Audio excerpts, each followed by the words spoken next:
तो टाइटल है new empires and kingdom. यहाँ पे एक बच्चा है अरविंद। अब अरविंद को स्कूल में एक बार एक प्ले हुआ, एक ड्रामा हुआ, और उसमें अरविंद को किंग का रोल करने को मिला। अब जब उस किंग की रोल में वो मार्च कर रहा था, चल रहा था, तो उसने बहुत अच्छे से कपड़े उसको पहनाए गए, उसको मिस्टॉक्स लगाई गई थी डुप्लीकेट, उस मिस्टॉक्स को उसको टुर्ल करके हंसना था, फिर अपनी स्वॉर्ड को उसको एक जोश से सबके सामने दिखाना था।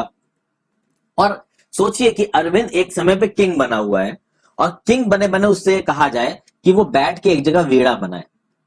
तो मतलब अरविंद ने सोचा कि मैं राजा भी हूं और साथ साथ मैं गाना भी गा रहा हूं, तो मैं म्यूजिशियन भी हूं। यहां पे उसको समझ में आया कि क्या कुछ ऐसे राजा थे जो म्यूजिशियंस भी हुआ करते थे, जो गाना भी गाया करते थे। तो यहाँ पे एक कॉन्सेप्ट समझ में आता है, प्रशस्तीज and what they tell us. Actually में जो अरविंद था वो समुद्रगुप्त की एक्टिंग कर रहा था। समुद्रगुप्त एक फेमस रूलर था गुप्ता डायनेस्टी का, या फिर कह सकते हैं हम गुप्ता एम्पायर का। हमको समुद्रगुप्त के बारे में उन इंस्क्रिप्शन से पता है जो हमको इलाहाबाद के अशोकन पिलर में मिले हैं। और ये पिलर की जो इंस्क्रिप्शन है वो एक पोएम के फॉर्म में है जिसको हरिसेन ने लिखा था। और हरिसेन एक पोएट था और मिनिस्टर था समुद्रगुप्त के कोर्ट में।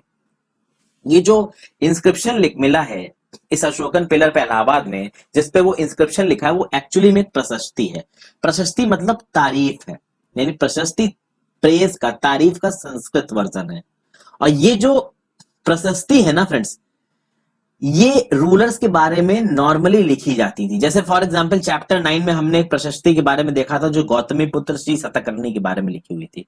तो जो बड़े बड़े रूलर्स है ना फ्रेंड्स, उन सबने अपनी प्रशस्ति लिखवाई है। हालांकि जो प्रशस्ति का फैशन चला है, ये जो तारीफ लिखवाने का फैशन चला है, ये गुप्ता के समय से बहुत तेजी से आगे बढ़ा है।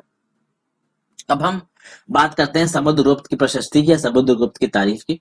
तो समुद्रगुप्त की प्रशस्ति ये बताती है कि पोएट ने किंग को बहुत ग्लोइंग टर्म्स में तारीफ की, उसको एक वॉरियर बताया है, मतलब एक ब्रेव वॉरियर, एक ब्रेव लड़ाका बताया है, एक ऐसा किंग जो कि बैटल में जीतता है, जिसको नॉलेज भी बहुत है, बहुत अच्छी पोएट्री भी करता है, और उसको गॉड के इक्विवेलेंट बता रखा है।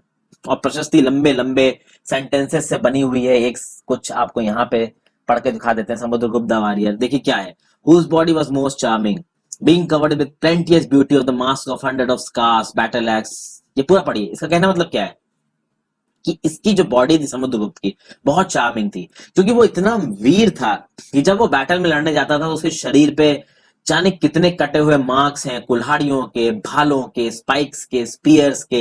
यानी वो बहुत ताकत से लड़ा, बहुत हिम्मत से लड़ा, जीता, वापस आया और आज की डेट में राज कर रहा है और अपने लोगों को एक अच्छा राज दे रहा है। तो आप समझ सकते हैं कि यहाँ पे किंग का डिस्क्रिप्शन दिया हुआ है, और इससे आपको यह भी आइडिया लगेगा कि उस समय के किंग किन किन चीजों से लड़ा करते थे। तो ऑब्वियसली बात है, गोली बंदूकों से तो लड़ा नहीं करते थे, उसकी टेक्नोलॉजी है नहीं, क्योंकि एक गोली इंसान को उड़ाने के लिए काफी होती है। उस समय पे भालो, तलवारों, चाकू, इन सबसे लड़ाई होती थी। ठीक है, अब यहाँ पे हम लोग एक काम करते हैं, मैप नंबर समय देते हैं 105 नंबर के पन्ने पे जो है। इस मैप पे हमको देखना है कि हमको वो एरिया देखना है जो ग्रीन में शेडेड है। फिर हमको एक एरिया नजर आएगा जो ईस्ट कोस्ट पे रेड डॉट से बना हुआ है। फिर हमको पर्पल वाला एरिया भी नजर आएगा और हमको ब्लू वाला एरिया भी नजर आएगा। तो एक बार देख लेते हैं इस एरिया को फ्रेंड्स।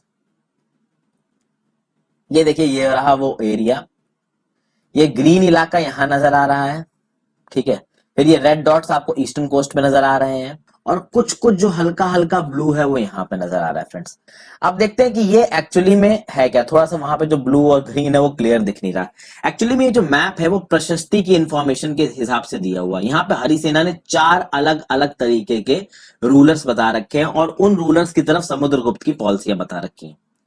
जो एरिया ग्रीन में शेडेड है मैप में, वो आर्यवर्त का एरिया है। ठीक है, और ये वो 9 रूलर्स हुआ करते थे जिनको अप्रूव कर दिया था, और उन अप्रूव किसने किया था? ऑब्वियसली बात है, समुद्रगुप्त ने किया था, और उनका किंगडम समुद्रगुप्त का पार्ट बन गया था।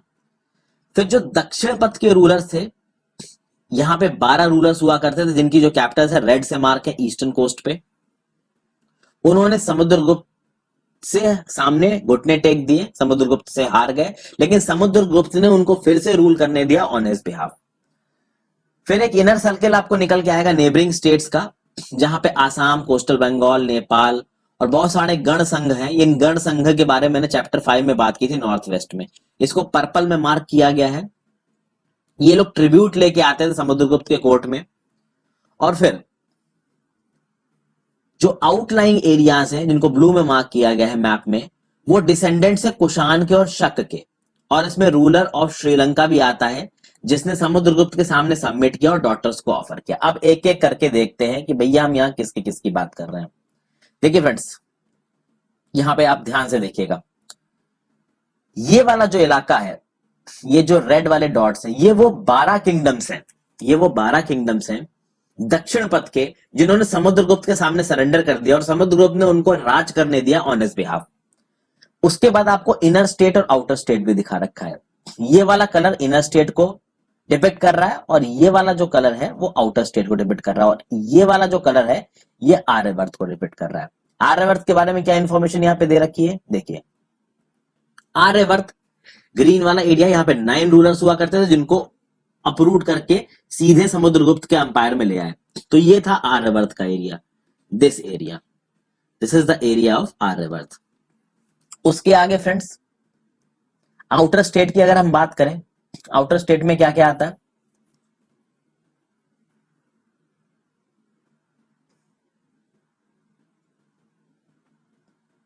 रूलर्स ऑफ द आउटलाइंग एरिया, जो कि डिसेंडेंट्स थे कुषाण के और शक के, और इसमें श्रीलंका के भी रूलर्स आते हैं जिन्होंने मैरिटल रिलेशंस बनाए समुद्रगुप्त के साथ। तो यहां पे आपको दिख रहा है फ्रेंड्स, श्रीलंका आउटर एरियाज में आ रहा है, और प्रेजेंट डे जो पाकिस्तान है उसका एक बहुत बड़ा एरिया आउटर एरियाज में आ रहा है, प्रेजेंट डे गुजरात का एक एरिया आउटर एरिया में आ रहा है, और ऊपर का अफगानिस्तान का एरिया आउटर एरियाज में आ रहा है। उसके अलावा बचा क्या, उसके अलावा ये वाला एरिया बचा फ्रेंड्स, पर्पल वाला एरिया। पर्पल वाले एरिया के बारे में अगर हम बात करें तो इसको आप क्या बोलोगे, इसको आप इनर सर्कल बोलोगे, जिसमें आसाम, कोस्टल बंगाल, नेपाल, बहुत सारे गण और संघ भी आते हैं जो कि चैप्टर 5 में हमने डिस्कस कर रखे हैं। तो आप यहाँ पे देख सकते हैं, ये आसाम का इलाका, नेपाल, भूटान, पूरा का पूरा नॉर्थ ईस्ट, ये इस इलाके में आ रहा है। तो आप देख सकते हैं भाई, inner state, outer state, Aryavarta, ये सब आपके, और कुछ साउदर्न स्टेट जो कि रेड डॉट से दिखा रहे हैं, ये सब आपके समुद्रगुप्त के कंट्रोल के अंदर थे। ठीक है, यहाँ पे कुछ कॉइन्स दिखाए गए हैं फ्रेंड्स, देखिए यहाँ पे किंग दिखा रखा है जिसने जो वीणा बना रहा है। ठीक है फ्रेंड्स, तो आप यहाँ पे देख सकते हैं कि समुद्रगुप्त की एक क्वालिटी दिखाई गई है कि वो वीणा भी बजाता है। ठीक है, तो इज ऑल्सो प्लेस वीणा, तो उस वो म्यूजिशियन भी है और एक अच्छा एडमिनिस्ट्रेटर तो है ही। फिर इन मैप पे आपको प्रयाग ढूंढना है, प्रयाग नाम है प्रेजेंट डे इलाहाबाद का, तो प्रयाग ये रहा, ढूंढने की जरूरत ही नहीं सामने। फिर उज्जैन ढूंढना है और पाटलिपुत्र ढूंढना है। तो भैया देखिए, पाटलिपुत्र तो आपको पता ही है मगध की राजधानी रही है, ये रहा पाटलिपुत्र, उज्जैन ये रहा। तो ये कुछ इंपॉर्टेंट सेंटर्स हुआ करते थे गुप्ता अंपायर के, पहले मगध अंपायर के इंपॉर्टेंट सेंटर्स थे, फिर गुप्ता अंपायर के इंपॉर्टेंट सेंटर्स हो गए। डिफरेंस क्या है इन द वे कि Samudragupta treated the rulers of Aryavarta and Dakshinapatha. देखिए दक्षिण पथ में रूलर्स को हराया, बट दक्षिण पथ के रूलर्स को समुद्रगुप्त ने रूल करने दिया ऑन हिज बिहाफ, लेकिन आर्यवर्त के रूलर्स पे डायरेक्ट कंट्रोल जताया समुद्रगुप्त ने। एक ये बेसिक डिफरेंस है आर्यवर्त के रूलर्स की तरफ और दक्षिण पथ के रूलर्स की तरफ। आप अपनी तरफ से भी कुछ डिफरेंसेस देखने की कोशिश करिए, तो आप समझ सकते हैं कि समुद्रगुप्त का अंपायर कितना बड़ा था। तब समुद्रगुप्त के समय पे एक चीज लाई गई, विक्रम संवत। विक्रम संवत के बारे में कहा जाता है कि 58 बीसीई में शुरू हुआ, और this is traditionally associated with Gupta king Chandragupta two, और बेसिकली चंद्रगुप्त टू को बोला जाता है चंद्रगुप्त विक्रमादित्य। और चंद्रगुप्त विक्रमादित्य ने विक्रम संवत को शुरुआत की ये बोल के शक के ऊपर एक विक्ट्री मान के। अब यहां पे देखिए फ्रेंड्स, आपको एक चीज समझनी पड़ेगी, जो गुप्ता अंपायर है वो लगभग 290-280 एडी में शुरू हुआ है, और जब ये समुद्रगुप्त का समय, जब ये विक्रमादित्य, चंद्रगुप्त विक्रमादित्य का समय आया, जो कि सबसे बड़ा आप कह सकते हैं कि राजा माना जाता है गुप्ता अंपायर, वो लगभग 380 एडी के समय पे आया था। लेकिन ये जो विक्रम संवत है ये 58 बीसीई में शुरू हुआ है। दो टर्म्स में आपके कैलेंडर होते हैं, अगर कभी आप अपने कैलेंडर को देखोगे फ्रेंड्स, तो ग्रेगोरियन कैलेंडर तो दिखता है, उसमें शक एरा का भी ईयर बता रखा होता है और विक्रम संवत का भी ईयर बता रखा है। तो विक्रम संवत एक्चुअली में पहले से एग्जिस्ट करता था, पर उसका नाम कुछ और था, लेकिन चंद्रगुप्त विक्रमादित्य ने उस कैलेंडर का नाम अपने नाम पे करवा के विक्रम संवत रख दिया। तो Vikram Samvat was in existence since 58 BC, लेकिन बाद में इसका नाम चेंज करके चंद्रगुप्त विक्रमादित्य ने विक्रम संवत रख दिया, जबकि विक्रम संवत 58 बीसी से चल रहा है। फिर हम जेनेलॉजीज देखते हैं। ज्यादातर जो प्रशस्तीज हैं वो जो रूलर्स के एंसेस्टर्स हुआ करते थे उनके बारे में बताते हैं। जैसे फॉर एग्जाम्पल समुद्रगुप्त की प्रशस्ति में समुद्रगुप्त के ग्रैंडफादर के बारे में बताया है, उसके फादर के बारे में बताया है, उसकी मदर के बारे में बताया है। समुद्रगुप्त की माता जी का नाम था कुमारी देवी, जो कि लिच्छवी गणा से थी, ठीक है। उनके जो फादर थे चंद्रगुप्त, वो पहले रूलर थे गुप्ता डायनेस्टी के, जिन्होंने महाराज धीराज की उपाधि को धारण किया था। तो महाराज धीराज की उपाधि को धारण करने वाला पहला रूलर था चंद्रगुप्त, और फिर उनका बेटा बना समुद्रगुप्त, ठीक है। आगे देखते हैं।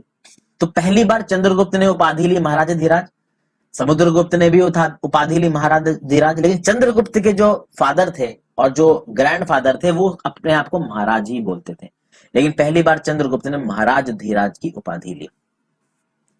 समुद्रगुप्त के बाद उसका कौन राज में आया? समुद्रगुप्त के बाद आया उसका बेटा राज में, जो था चंद्रगुप्त टू, जिसको आप चंद्रगुप्त विक्रमादित्य भी बोलते हो। Chandragupta Vikramaditya one of the greatest ruler बोला जाता है गुप्ता एम्पायर का। अब यहाँ पे आपको कुछ चीजें ऑर्डर में लगानी है। राजा, महाराज, धीराज। महाराज में सबसे बड़ा कौन है? तो भैया सब शुरुआत हुई राजा से, उससे बड़ा महाराज, उससे बड़ा महाराजा धीराज, ठीक है फ्रेंड्स। अब देखिए समुद्रगुप्त जो है features in the genealogies list of ancestors of later rulers of the dynasty. देखिए अगर बात की जाए गुप्ता एम्पायर की, तो गुप्ता एम्पायर को आप कह सकते हो, लमसम डेट बता रहा हूं, 290 एडी से 550 एडी तक रहा है गुप्ता एम्पायर। और समुद्रगुप्त को एक्चुअली में लेट गुप्ता रूलर से माना जाता है, इन शुरुआती नहीं बाद के गुप्ता रूलर से माना जाता है। और उसके बेटे चंद्रगुप्त विक्रमादित्य को भी बाद के गुप्ता रूलर, जीनियोलॉजी में काफी बाद में है ये लोग। इनके बारे में हमको इंस्क्रिप्शंस और कॉइन से पता चलता है। वैसे तो मैंने गुप्ता की पूरी फैमिली ट्री को, पूरी डायनेस्टी को कवर किया है, आप जाके मेरी वीडियोस में दे सकते हैं। चंद्रगुप्त टू की बात करें फ्रेंड्स, तो इसने एक्सपेडिशन किया था वेस्टर्न इंडिया में, और उसने जो आखिरी शक के वंशज थे उनको हरा दिया था। वंशज तो नहीं, जो शक आखिरी शक रूलर्स बने थे उनको हरा दिया था। और प्रोबेबली इन शक रूलर्स को हराने के बाद ही उसने विक्रम संवत रखा था 58 बीसी को। और 58 बीसी में क्या हुआ था कि शक रूलर्स पहले भी हारे थे, तो उस हार को इसने अपने हराने वाली चीज से जोड़कर 58 बीसी को अपने नाम पे रख दिया, और उसका नाम रख दिया विक्रम संवत, क्योंकि चंद्रगुप्त टू का नाम था चंद्रगुप्त विक्रमादित्य। चंद्रगुप्त के विक्रमादित्य के कोर्ट में बहुत सारे पढ़े लिखे लोग थे। कालिदास उनके कोर्ट में था, आर्यभट्ट जो कि एस्ट्रोनॉमर है उनके कोर्ट में था। आर्यभट्ट के बारे में हम लोग चैप्टर 11 में भी देखेंगे। अब हम आते हैं एक और इंपॉर्टेंट रूलर पे, जिसका नाम है हर्षवर्धन। उसने हर्षचरिता भी, अभी हर्षचरिता एक्चुअली में हर्षवर्धन ने नहीं लिखी है, बाणभट्ट ने लिखी, जो उसका कोर्ट पोएट था। तो भाई गुप्ता रूलर्स के बारे में हमको इंस्क्रिप्शंस और कॉइन से पता चला है।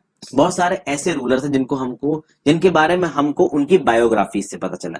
बायोग्राफी, ऑटोबायोग्राफी नहीं। बायोग्राफी और ऑटोबायोग्राफी में एक फर्क होता है। ऑटोबायोग्राफी जो एक पर्सन ने खुद लिखी हुई होती है, बायोग्राफी जो किसी और ने लिखी हुई होती है। हर्षवर्धन आज से लगभग 1400 साल पहले रूल करता है, लगभग 1400 ईयर्स अगो। जो हर्षवर्धन का रूल था that was approximately 606 to 647 AD. उसका कोर्ट पोएट कौन था? बाणभट्ट, और बाणभट्ट ने लिखी थी हर्षचरिता संस्कृत में। तो इससे हमको जीनोलॉजी मिलती है हर्ष की, ठीक है। और हर्ष एंड में किंग बनेगा, यानी हर्षवर्धन एंड में किंग बनेगा। जुआनजांग ने भी हर्षवर्धन के बारे में बहुत कुछ लिखा है, क्योंकि जुआनजांग ने अपना बहुत सा समय हर्षवर्धन के कोर्ट में बिताया है, और हर्षवर्धन के राज में क्या क्या होता था उसको जुआनजांग ने अपनी आंखों से देखा है। देखिए हर्षवर्धन अपने पिता का सबसे बड़ा बेटा नहीं था, छोटा बेटा था, लेकिन वो थानेसार का किंग बना जब उसके पिताजी और उसके एल्डर ब्रदर की मृत्यु हो गई। जो उसका ब्रदर इन लॉ था वो कन्नौज का राजा था, वो आप मैप समझ में दे सकते हैं। देखिए हर्षवर्धन की एक बहुत जबरदस्त कहानी है, कैसे वो राजा बना, ठीक है, किस तरीके से चीजें हुई, इसके बारे में मैंने हर्षवर्धन पे भी वीडियो बनाई है, आप उस वीडियो को जाके देख सकते हैं। जब कन्नौज का राजा बना, ठीक है, तो कन्नौज का राजा बनने से पहले उसका ब्रदर इन लॉ कन्नौज का राजा था। अब कन्नौज की और रूलर ऑफ बंगाल की बनती नहीं थी, तो रूलर ऑफ बंगाल ने कन्नौज के राजे को मार दिया, हर्षवर्धन के ब्रदर इन लॉ को मार दिया। तो हर्ष को कन्नौज पे कब्जा करना पड़ा, रूलर ऑफ बंगाल से लड़ाई करनी पड़ी, और उसने रूलर ऑफ बंगाल को हराया भी। तो बंगाल पड़ता है ईस्ट पार्ट में, तो ईस्ट में तो जो हर्षवर्धन के कॉन्क्वेस्ट थे वो सक्सेसफुल हुए, यानी वो रूलर ऑफ बंगाल को हराकर कन्नौज पे काबू कर पाया। उसने मगध को भी काबू किया, बंगाल को भी काबू किया, लेकिन बाकी जगहों पे वो इतना सक्सेसफुल नहीं हुआ। खासकर जब वो डेक्कन की तरफ आया, साउथ की तरफ आया फ्रेंड्स, तब वो सक्सेसफुल नहीं हुआ। नर्मदा नदी के साउथ में वो नहीं जा पाया, क्योंकि नर्मदा नदी के साउथ में बैठा था पुलकेशिन II, जो कि चालुक्य डायनेस्टी का एक महान किंग था। और पुलकेशिन II ने हर्षवर्धन के साउदर्न मूवमेंट को रोक दिया, हर्षवर्धन के साउदर्न कंसेप्ट कॉन्क्वेस्ट को रोक दिया। फ्रेंड्स समझ गया? तो यहां पे अगर आप इस मैप को देखें फ्रेंड्स, अगर नर्मदा ये नदी है, तो इस नर्मदा नदी के ऊपर एक बहुत मेजर इलाके में हर्षवर्धन का राज था, क्योंकि इस नर्मदा नदी के नीचे पुलकेशिन II का राज था। तो आप इससे आइडिया लगा सकते हैं कि हर्षवर्धन का राज कहां था और पुलकेशिन II का राज क्या था। नर्मदा एक्चुअली में इनकी बाउंड्री थी। ठीक है, अब हम बात करेंगे कुछ और रूलर्स की, जैसे कि पल्लवास की बात करेंगे, चालुक्यास की बात करेंगे, पुलकेशिन की प्रशस्ति के बारे में बात करेंगे। देखिए, पल्लवा भी इंपॉर्टेंट रूलर्स थे और चालुक्यास भी इंपॉर्टेंट रूलिंग डायनेस्टीज थी साउथ इंडिया की। ठीक है, जो पल्लवा का किंगडम था, उनका किंगडम, उनकी कैपिटल कांचीपुरम के आसपास फैला हुआ था, कावेरी डेल्टा के पास। इसके मैप से हम इसको देखने की कोशिश करते हैं।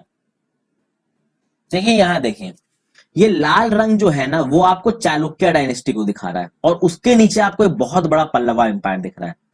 तो देखिए फ्रेंड्स, एक बात याद रखिएगा, ये जो चालुक्य डायनेस्टी थी, ये जो पल्लवा की डायनेस्टी थी, ये जो हर्षवर्धन की डायनेस्टी थी, बहुत आप कह सकते हैं कि डायनामिकली इनके बॉर्डर्स चेंज हो रहे थे। खासकर पल्लवा डायनेस्टी को, चालुक्य डायनेस्टीज के जो बॉर्डर थे वो डायनामिकली चेंज हो रहे थे, क्योंकि इनके बॉर्डर एरियाज में एक दूसरे से अक्सर कर क्लैश हुआ करते थे। तो जो हार जाया होता था वो दूसरे की एरिया पे कब्जा कर लेता था।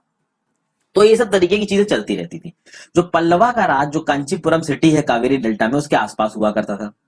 और जो चालुक्य का राज था वो रायचूर दुआब के पास हुआ करता था, कृष्णा नदी और तुंगभद्रा नदी के बीच में। हल्का फुल्का मैं इसका मैप का रिप्रेजेंटेशन आपको बता चुका हूं। चालुक्यास की कैपिटल हुआ करती थी ऐहोल, और ऐहोल एक इंपॉर्टेंट ट्रेडिंग सेंटर हुआ करता था। अगर ऐहोल को हम लोग नक्शे पे देखें तो आपको कहीं यहाँ पे ऐहोल नजर आ रहा है? बिल्कुल नजर आ रहा है फ्रेंड्स। तो चालुक्य का राज, और यहाँ पे पल्लवास का कांचीपुरम आपको नजर आ रहा है। ठीक है, चोल चेर पंडे को अगर हम देखें तो चेरा आपको यहां नजर आ रहा है, चोला यहां नजर आ रहा है, पंड्या यहां नजर आ रहा है। एक स्लाइट आइडिया लग रहा है कि ये लोग कहां पे थे। अब देखिए, जो ऐहोल है वो एक बहुत जबरदस्त रिलीजियस सेंटर है, वहां बहुत सारे टेंपल्स हुआ करते थे उस टाइम पे।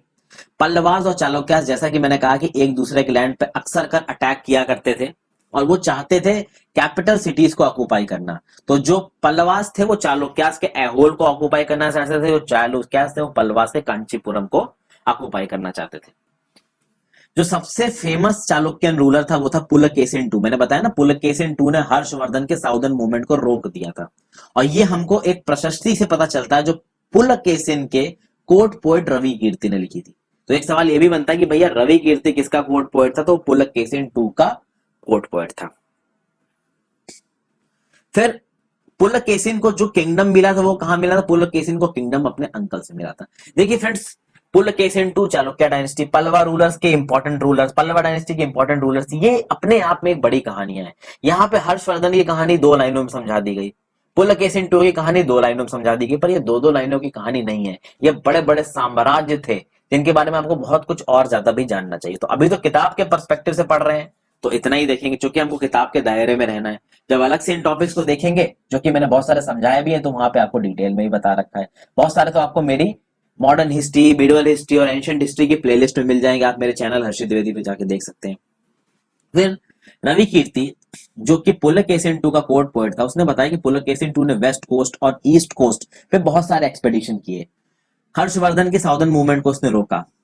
समझ गए? फिर एक इंटरेस्टिंग वर्ड्स ऑफ है, एक पोएम है, रवि कीर्ति ने पोएम लिखी है। रवि कीर्ति ने लिखा कि हर्ष का मतलब होता है खुशी, लेकिन जब पुलकेशिन II ने हर्षवर्धन को साउथ आने से रोक दिया, उसको हरा दिया, तो Harsha was no longer Harsha, यानी उसने हर्ष की हैप्पीनेस छीन ली। फिर पुलकेशिन II ने पल्लवा किंग को भी अटैक किया और वो पल्लवा किंग की बहुत सारी टेरिटरीज को जीता, और एंड में जब पल्लवा किंग को समझ नहीं आया तो वो कांचीपुरम अपनी कैपिटल में जाके छुप गया। लेकिन ये जो चालुक्यास की विक्ट्री थी, ये भी एक लंबी विक्ट्री नहीं थी। ठीक है, इनकी जगहों को भी पल्लवास ने ऑक्युपाई किया और बाकी रूलर्स ने भी इनकी जगहों को हथिया है। कि धीरे धीरे आप देखेंगे कि पल्लवास और चालुक्यास के बाद राष्ट्रकूटास और चोला डायनेस्टी भी अपने पावर में बढ़ी और राष्ट्रकूटा और चोला डायनेस्टी ने पल्लवा और चालुक्य के बहुत सारे इलाकों को हरा कर घेरा। तो आप समझ रहे हैं ना फ्रेंड्स, राष्ट्रकूटा, चोला, पल्लवा, ये सब कांस्टेंट फाइट में थे एक दूसरे के साथ। तो आप कोई भी एक फिक्स्ड बाउंड्री नहीं बोल सकते फ्रेंड्स कि ये इसकी बाउंड्री इतने समय के लिए फिक्स्ड रही। रेगुलरली इनके बीच में फाइट्स हुआ करती थी, रेगुलरली एक दूसरे के इलाके को हथिया लेते थे। अब हम देखेंगे कि इन किंगडम्स को एडमिनिस्टर कैसे किया जाता था। देखिए, लैंड रेवेन्यू इनके लिए बहुत इंपॉर्टेंट था friends. Village basic unit of administration था और उस बेसिक यूनिट ऑफ एडमिनिस्ट्रेशन को मान के जो किंग्स थे उस इलाके से लैंड रेवेन्यू इकट्ठा करते थे, क्योंकि लैंड रेवेन्यू उनके रेवेन्यू का सबसे बड़ा सोर्स था। फिर फ्रेंड्स कुछ नए डेवलपमेंट्स भी आए। किंग्स ने उन लोगों का सपोर्ट लिया जो ताकतवर हुआ करते थे। अब वो इकोनॉमिकली भी ताकतवर हो सकते थे, सोशली भी ताकतवर हो सकते थे, पॉलिटिकली भी ताकतवर हो सकते थे, मिलिट्री भी ताकतवर हो सकते थे। क्योंकि ऑब्वियस ही बात है, ये पल्लवास, ये आप कह सकते हैं कि जो चालुक्यास थे, ये बहुत बड़े इलाके में राज करते थे और सेंट्रली इतने बड़े इलाके में अपने दम पे राज कर पाना बहुत मुश्किल होता है।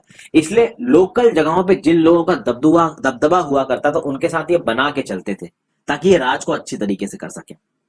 बहुत सारी एडमिनिस्ट्रेटिव पोस्ट को इन्होंने हेरिडेटरी बना दिया, यानी कि बाप का बेटा ही इन पोस्ट पे बैठेगा। फॉर एग्जाम्पल, जो हरिसेना था, हरिसेना किसका कोर्ट पोएट था? अभी थोड़ी देर पहले मैंने आपको बताया, बताइए किसका कोर्ट पोएट था? हरिसेना महादंड नायक भी था, जिसको आप चीफ जुडिशियल ऑफिसर बोलते हैं अपने फादर की तरह। तो उस हरिसेना के फादर चीफ जुडिशियल ऑफिसर भी थे, चीफ जुडिशियल ऑफिसर थे, और हरिसेना अपने फादर की तरह बाद में चीफ जुडिशियल ऑफिसर बना, जबकि हरिसेना एक्चुअल में क्या था? वो पोएट था। तो आप समझ रहे हैं ना, हेरिडिटरी पोस्ट हो गई। उसके पिताजी चीफ जुडिशियल ऑफिसर थे, महादंड नायक थे। तो जब हरिसेना आया तो भले वो कविताएं लिखता था पर वही महादंड नायक बना।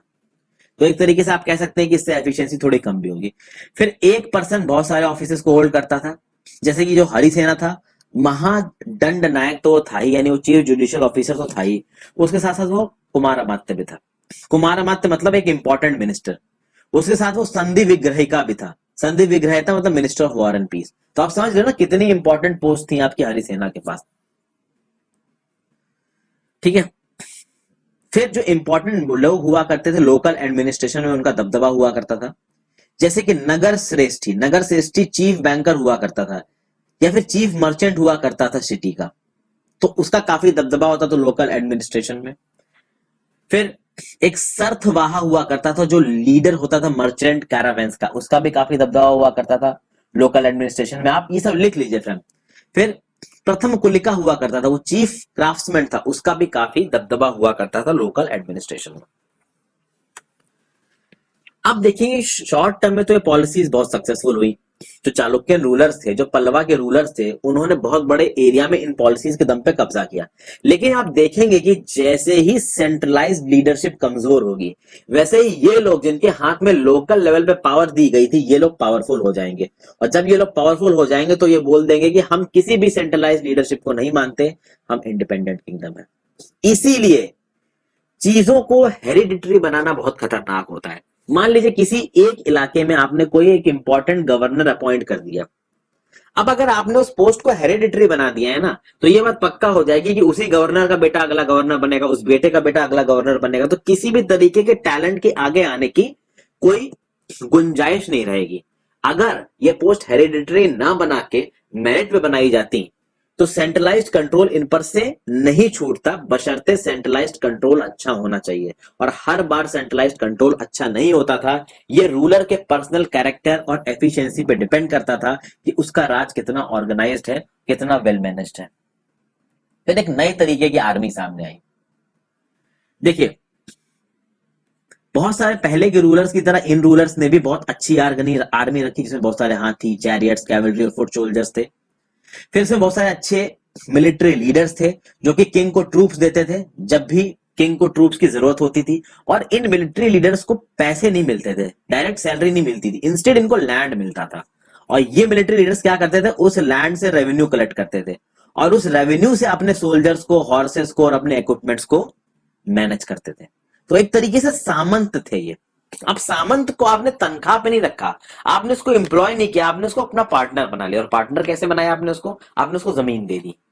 अब जब आपने उसको जमीन दे दी तो जमीन का तो राजा हो गया ना। तो जब आप देखेंगे कि यही सामंत जब देखेगा कि सेंट्रलाइज्ड जो राजा है वो कमजोर हो गया है, वो इनएफिशिएंट हो गया है, ये सामंत बोलेगा कि भाई मैं तो किसी राजा को नहीं जानता, मैं खुद ही राजा हूं अपने इलाके का। तो इस तरीके के जो एग्रीमेंट थे उन्होंने सेंट्रलाइज्ड लीडरशिप को लॉन्ग रन में खतरे में डाला है। अभी हम जर्नलिस्ट पर्सपेक्टिव सब कुछ देख रहे हैं फ्रेंड्स। अभी आप चीजों को जर्नलिस्ट पर्सपेक्टिव से समझने की कोशिश कीजिए। डिटेल्ड अलग अलग जो रजवाड़ों की जो डिटेल्स है वो बाद में हम लोग देखेंगे।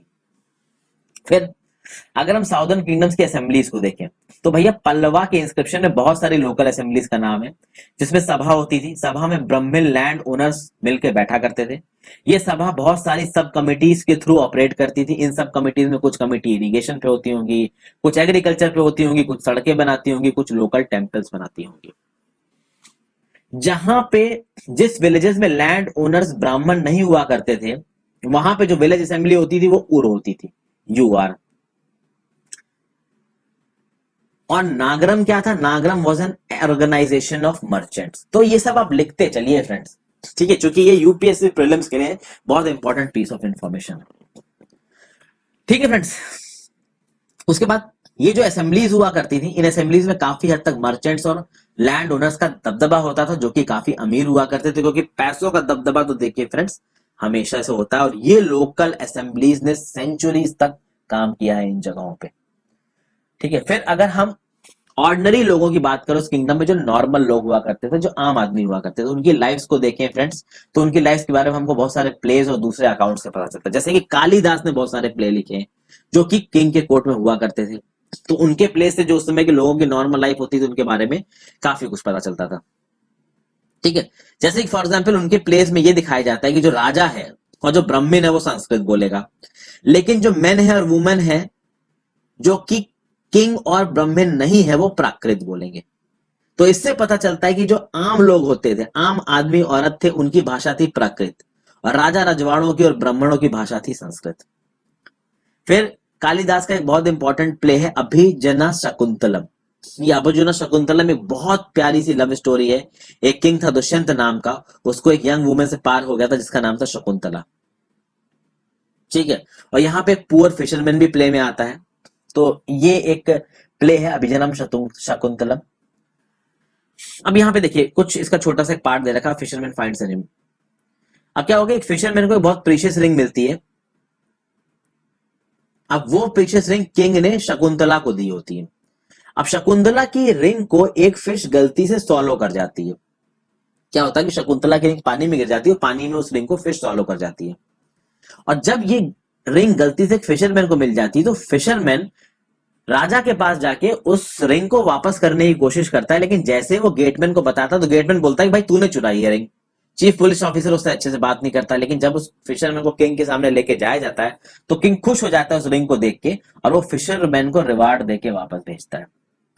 तो आप समझ सकते हैं कि उस समय पे भी यहाँ पे हल्का फुल्का नॉन एम्पैथी दिखाई गई on the part of police officer and gateman. यानी राजा ने तो अच्छे से ट्रूट किया, लेकिन जो गेटमैन थे, जो पुलिस ऑफिसर था, जो राजा के रिप्रेजेंटेटिव्स थे, उन्होंने उस फिशरमैन से अच्छे से बात नहीं की। ठीक है, तो यहाँ पे आपको बैकडोर से दिखाया जा रहा है कि उस फिशरमैन और उस पुलिस ऑफिसर ने उस फिशरमैन का ढंग से ध्यान नहीं रखा और राजा को यह बात पता भी नहीं चल पाई। ठीक है, अब मान लीजिए यहाँ पे एक एक्टिविटी दी, do you think if a poor man find something and reports this to the police, how would be treated like this today? आप अपने हिसाब से बता सकते हैं।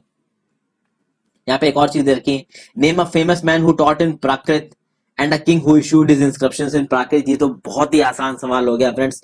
प्राकृत में बुद्ध जी ने भी अपने टीचिंग्स दी हैं, महावीर जी ने भी अपनी टीचिंग्स दी हैं जो जैन के फाउंडर थे। तो बुद्धिज्म और जैनिज्म दोनों के फाउंडर्स ने प्राकृत में अपनी टीचिंग्स दी हैं। प्राकृत में इंस्क्रिप्शंस किसने लिखाए हैं? तो भैया सबसे बड़ा रूलर जिसने प्राकृत में अपने इंस्क्रिप्शंस लिखवाए हैं वो था अशोक। ये मैंने बहुत डिटेल में आपको पहले बताया है। तो इसके तो बड़े आसान आसान से जवाब थे। फिर हम बात करेंगे यहाँ पे चाइनीज पिलग्रिम फाजियान के बारे में। देखिए चाइनीज पिलग्रिम फाजियान ने अनटचेबल्स की प्लाइट को बहुत ही मार्मिकता से बताया है। जो अनटचेबल्स थे उनको बहुत ही गंदगी से रखा जाता था। यानी शूद्र में भी जो लोग क्लासेस हुआ करती थी वो सिटी के बाहर रहते थे और जब भी वो सिटी में आएंगे तो वो अपने पास एक वुड का टुकड़ा होगा उसको बजाते हुए आएंगे, ताकि जब लोग उस वुड के टुकड़े को सुनेंगे तो उसको, कई लोग तो उसको देखना ही पसंद नहीं करते थे, और मान लीजिए देख लिया तो दूर से निकल जाएंगे। अगर कुछ लोग तो पंडित ऐसे हुआ करते थे जो देख लेते तो जाके नहाते थे। इस हिसाब का बवाल चल रहा था उस टाइम पे, जो कि बहुत गलत था। तो इस हद तक इनके खिलाफ उस समय पे डिस्क्रिमिनेशन था। फिर बाण भट्ट ने एक विविड पिक्चर दिया है कि जब किंग की आर्मी मूव करती थी एक जगह से दूसरी जगह तो किस तरीके का सीन बनता है। तो यहाँ पे जो बाण भट्ट का डिपिक्शन है कि जब किंग की आर्मी एक जगह से दूसरी जगह जाएगी तो क्या होगा। देखिए बहुत सारा इक्विपमेंट चलता था, बहुत सारे वेपन्स होते थे। किंग के रोज की चीजें जैसे pots, pans, furniture, golden footstool, food, animals खाने के लिए जैसे goat, deer, rabbits, vegetables, spices, सब कुछ उसके साथ चलते थे।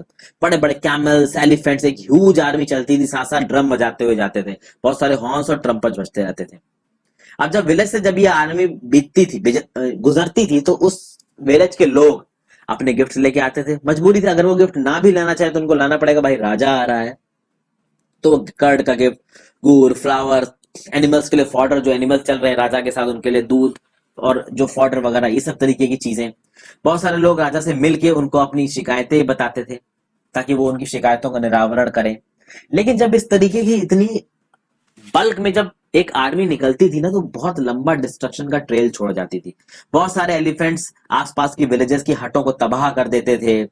ठीक है, वहां पे जो मर्चेंट्स के कैरावेंस के जो एनिमल्स होते थे वो भाग जाते थे। मान भट्ट का कहना था whole world was swallowed up in dust. तो विलेजर्स को काफी मुसीबत होती थी जब ये बड़े बड़े कैरावांस किंग के निकलते थे, पर वो कुछ कह तो सकते नहीं क्योंकि राजा निकल रहा है और राजा के सामने कौन क्या ही बोलेगा। तो यहाँ पे आपको एक लिस्ट बनानी है उन चीजों की जो आर्मी अपने साथ लेके चल रही होगी, और विलेजर्स क्या लेके आए होंगे किंग के लिए, इसकी आपको लिस्ट बनानी है। वैसे तो बहुत सारी चीजें ऊपर ही बता रखी है। फिर फ्रेंड्स यहाँ पे हम एक आपको इंपॉर्टेंट फैक्ट बताएंगे इस्लाम के बारे में। देखिए अरेबिया को अपने मैप 6 में ढूंढिए, जो पेज 76-77 पे था। ज्यादातर अरेबिया एक डिजर्ट है, लेकिन वो कम्युनिकेशंस हब रहा है सेंचुरीज पे, क्योंकि वो इंपॉर्टेंट ट्रेड रूट्स में पड़ता था। बहुत सारे अरब मर्चेंट्स और सेलर्स सी ट्रेड में इन्वॉल्व थे इंडिया और यूरोप के बीच में। बहुत सारे अरेबिया में रहे थे, जैसे कि बेदुइन्स, जो कि पेस्टोरल ट्राइब्स थी, जो कि कैमल्स पे और हार्डी एनिमल्स पे डिपेंड करती थी, जो कि डिजर्ट में रहते थे। अब वह है कि 1400 साल पहले लगभग, यानी 600 एडी के अराउंड, प्रॉफिट मोहम्मद नाम के एक गुरु थे, धर्म गुरु थे। उन्होंने एक धर्म की स्थापना की जिसका नाम था इस्लाम। आज की डेट में ये दुनिया का सबसे बड़ा धर्म है पॉपुलेशन वाइज। अरेबिया में इसकी शुरुआत की थी। क्रिश्चियनिटी की तरह इस्लाम भी एक धर्म था, और जो इस्लाम धर्म के प्रिंसिपल्स थे वो काफी अच्छे थे। ये इक्वालिटी की बात करते थे और unity of all before the Allah, यानी जो इनके सुप्रीम गॉड हैं उनके सामने सब बराबर है, इनके बीच में कोई भी डिस्क्रिप्शन नहीं है, इनके बीच में कोई भी डिस्क्रिमिनेशन नहीं है। ये एक सुप्रीम गॉड थे। और यहाँ पे एक वर्स है from the Quran, the sacred book of Islam. आप इसको पढ़िए तो आपको थोड़ा सा इस्लाम की फिलॉसफी समझ में आएगी। बहुत ही प्योर फिलॉसफी है। आज की डेट में फिलॉसफी थोड़ी सी डाइल्यूट हो चुकी है।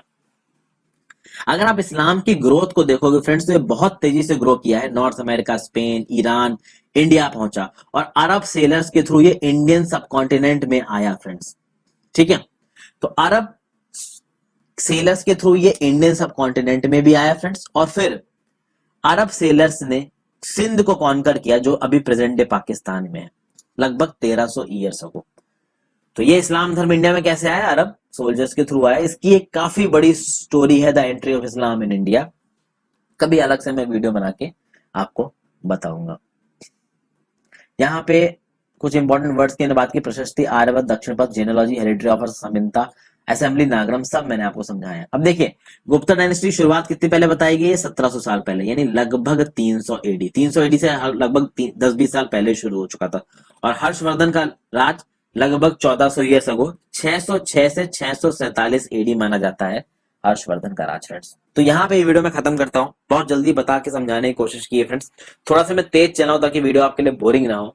बहुत ज्यादा लंबी मैं वीडियो खींचता नहीं हूँ, क्योंकि जब मैं एवरेज व्यू ड्यूरेशन देखता हूँ वीडियोस का तो काफी कम होता है। तो मैं कोशिश करता हूँ कि वीडियो को कम से कम बनाऊं। So thank you for watching this video friends. पसंद आई तो वीडियो को लाइक कर दीजिएगा, चैनल को सब्सक्राइब कर दीजिए फ्रेंड्स। जितना हो सके अपने दोस्तों के साथ वीडियोस को शेयर करें। Thank you for watching. Instagram पे फॉलो कर लिए। Have a good day, good bye.